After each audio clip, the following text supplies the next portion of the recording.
This is Matt Zoller Seitz for the New York Times. In the history of movie comedy, Airplane represents the moment when everything got a lot faster.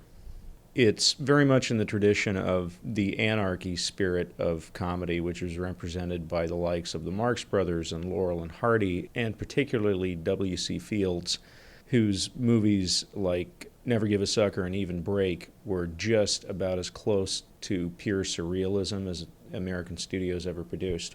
This was what I like to call the dumpster school of comedy, which is it contains anything and everything, and you can just kind of rummage around until you find something that you personally find amusing.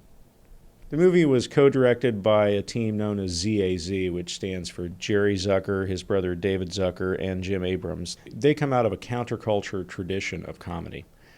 You can see that spirit translate into their first film that they wrote together, Kentucky Fried Movie, which was directed by John Landis. That one is literally structured to suggest that you are sitting there watching TV late at night and just vegging out. Airplane, which was their first movie actually directing, mixes the kind of very dry verbal humor with really crazy visual sight gags. And sometimes they do both in the same frame. Like you might see a couple of people having a conversation in the foreground that's quite silly in its own right, while in the background something just completely demented is happening.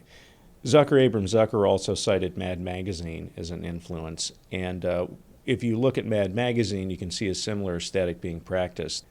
Airplane was the most successful comedy release up to that point, and from that point forward there was a new template for comedy. It was that gag a minute, densely packed, you can't absorb it all in one sitting school of comedy.